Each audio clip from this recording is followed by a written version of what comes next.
Hari ini, tetangga kita adalah seorang penyanyi yang video klipnya sudah ditonton lebih dari 430 juta viewers dengan judul Asal Kau Bahagia. Yup, ini dia Rizal Armada.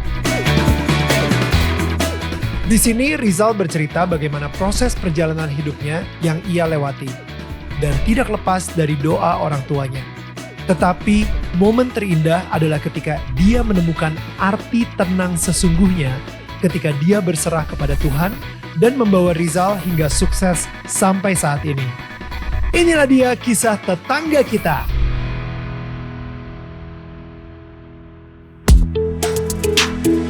Hai, ini gua Daniel, tetangga kamu. Di sini gua akan ngobrol dengan tetangga gua tentang perjalanan hidup mereka dari kacamata spiritual di saat mereka mengalami situasi tidak pasti dan kekhawatiran, sampai bisa kembali bangkit menjadi orang yang lebih kuat dari sebelumnya. It's gonna be very exclusive and inspiring.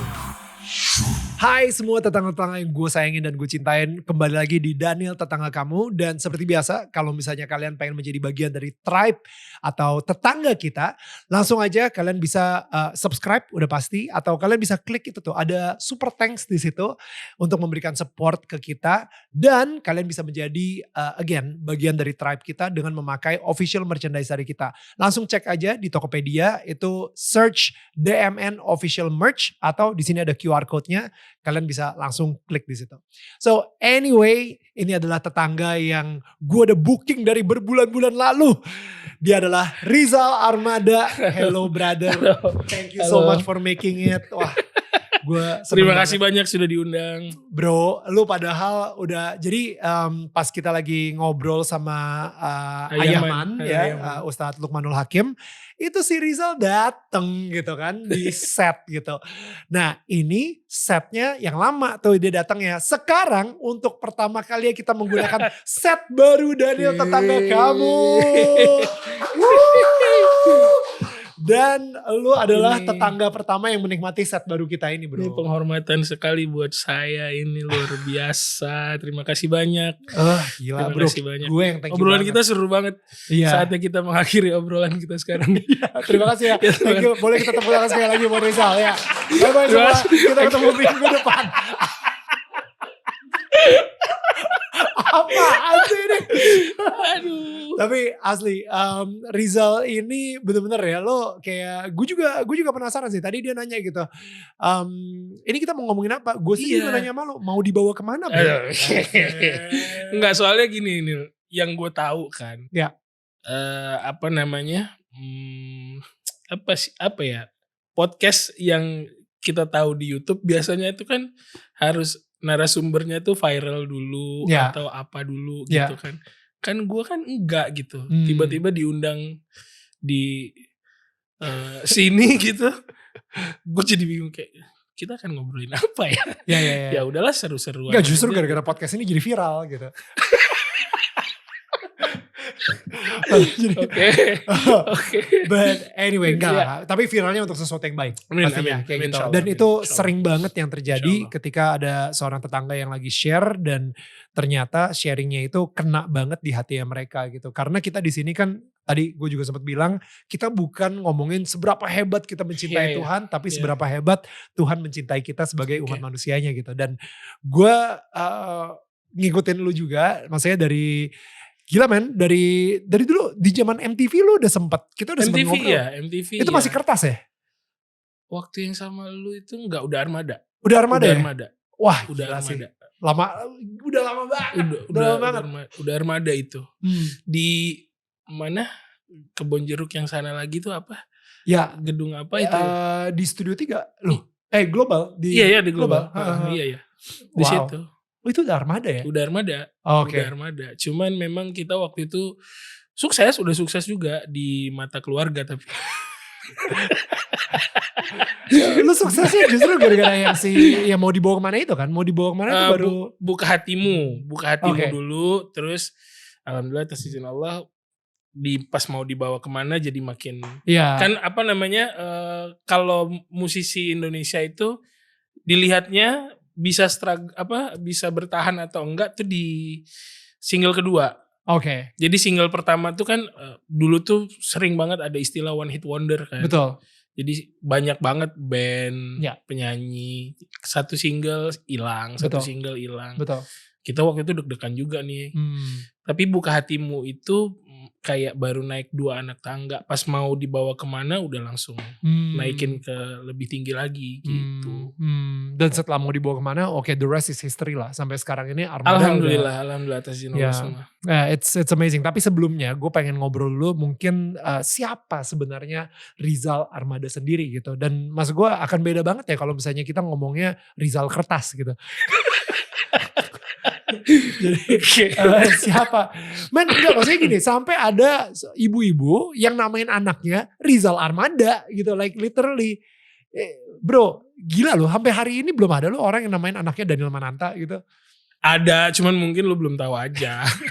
Ada, Indonesia kan luas banget. Iya, 270 orang. Iya, kita hampir 300 juta. Kayaknya sih ada. Kalau misalnya kalian lagi nonton ini sebuah pertanda. Ya, dan lu adalah ibu-ibu hamil yang mungkin besok anaknya mau keluar. Cuman pertanyaannya, kalau nanti ada anak yang namanya Daniel Mananta,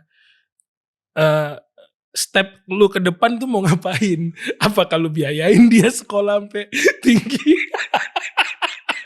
Iya juga sih. Ya, ngapain juga dia namain anaknya ya.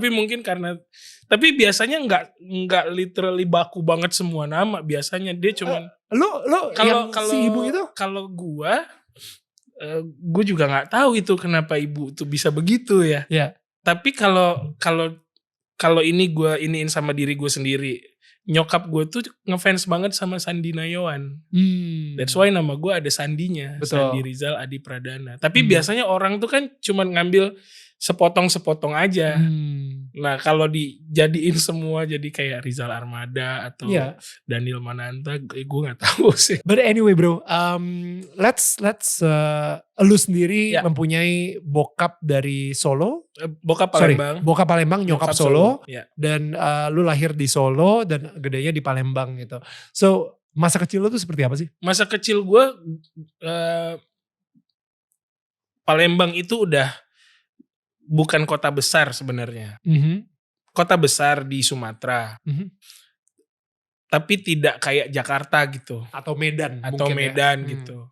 Dan gue pun bukan di Palembangnya banget. Jadi kayak kalau Jakarta tuh gue tinggalnya di Ciputat atau Pamulang gitu. Right. Jadi gak yang di Jakarta banget. Jadi gue menghabiskan masa kecil gue tuh pulang sekolah main ke hutan, main biji karet. What? Kalau di Palembang tuh namanya parah.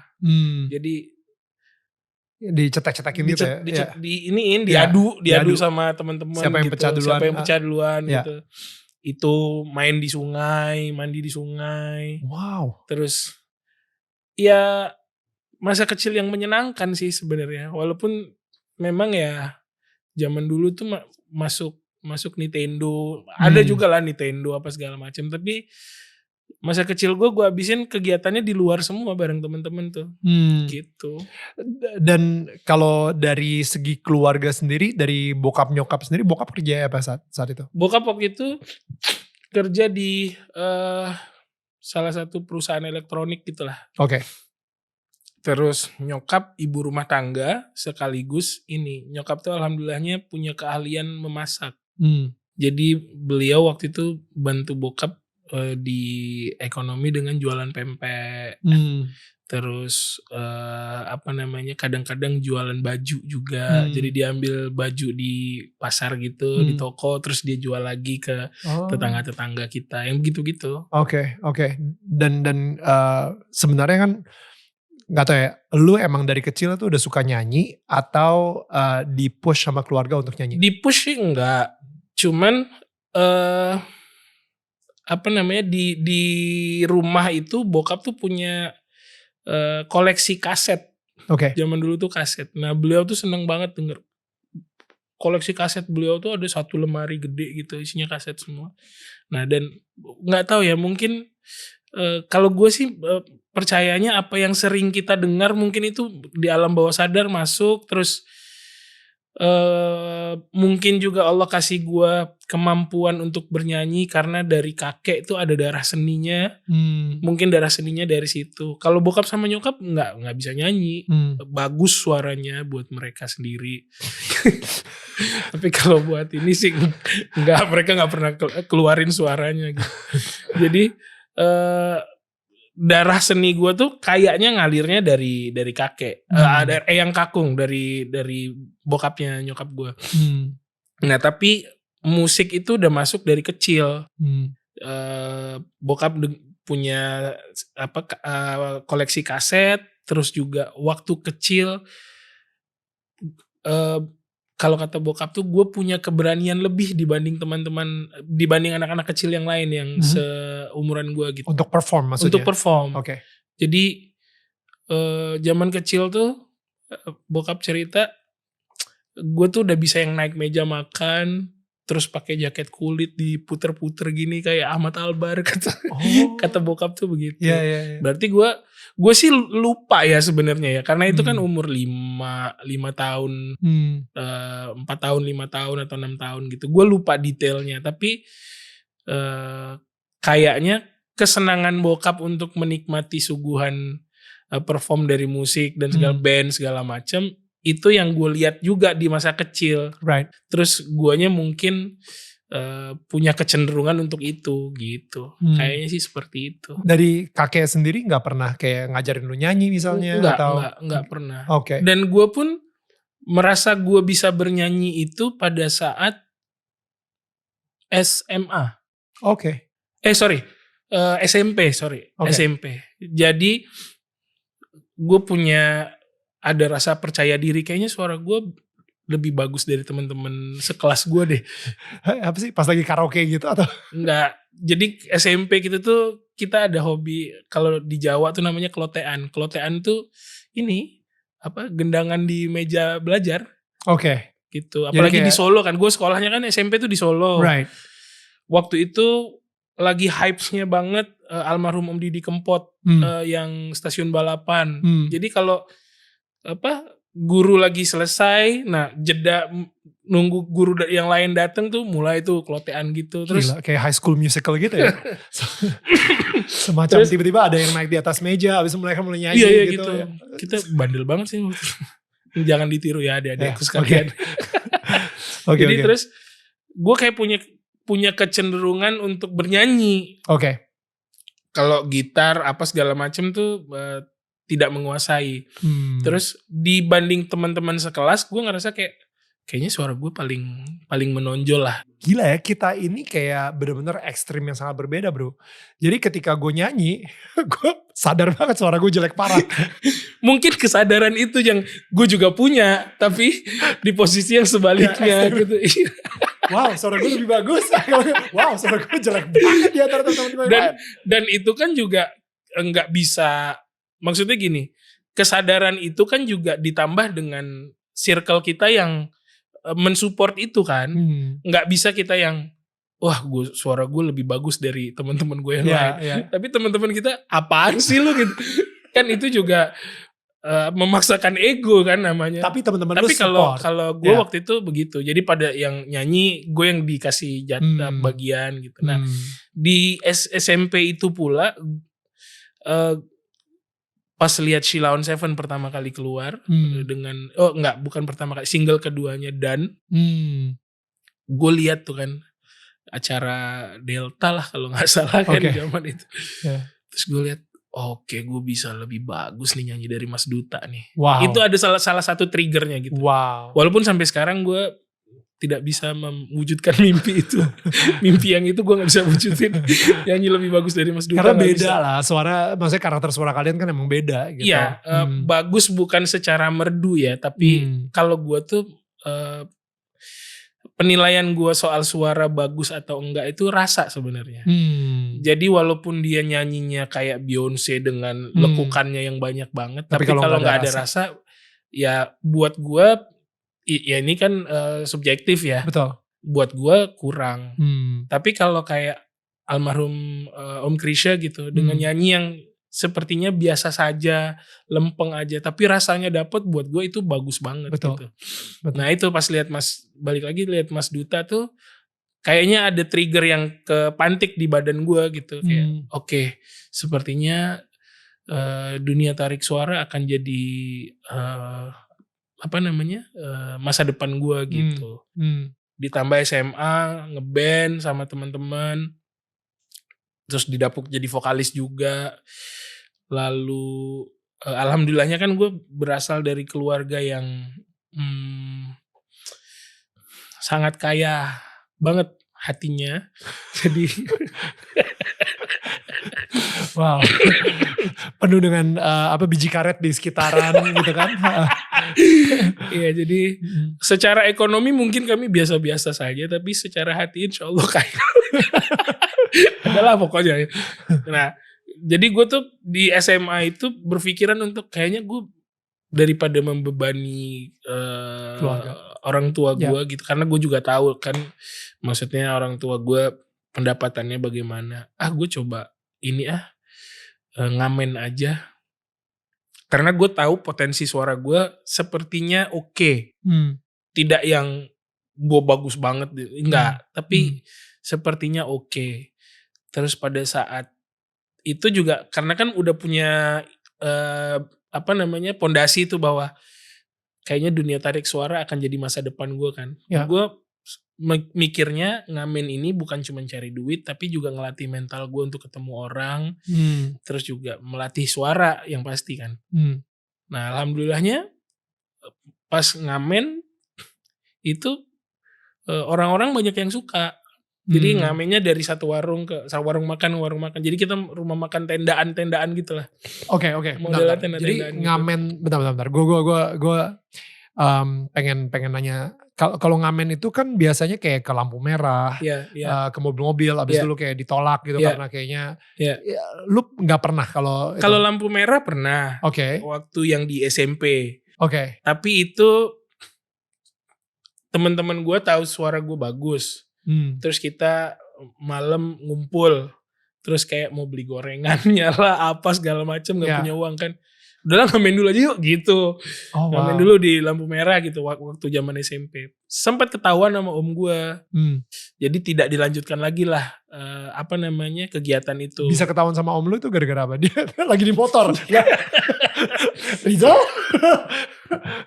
Kamu om disekolahin jauh-jauh ke Solo sampai sini ngamen doang kata om gue. Kok bisa sampai ketahuan sama om itu? Ya dia naik motor kayaknya karena lampu merahnya dekat rumah juga, masih sekitaran situ. Gitu. Nah tapi mungkin itu yang bikin gue di masa SMA tuh berpikir gue punya pengalaman ngamen dan punya suara yang oke, dan orang ngasih uang. Sepertinya kalau di kalau ini gue lakukan lagi kayaknya bisa deh gitu. Toh juga bokap nyokap kan juga bukan yang memenuhi keuangan banget lah gitu. Kalau pendidikan memang nomor 1 banget, bokap nyokap tuh kayak ya SPP apa segala macam tuh semuanya dipenuhi. Tapi kalau uang saku apa segala macam tuh ya makan kenyang di rumah, sampai sekolah, pulang ke rumah makan lagi. Di sekolah?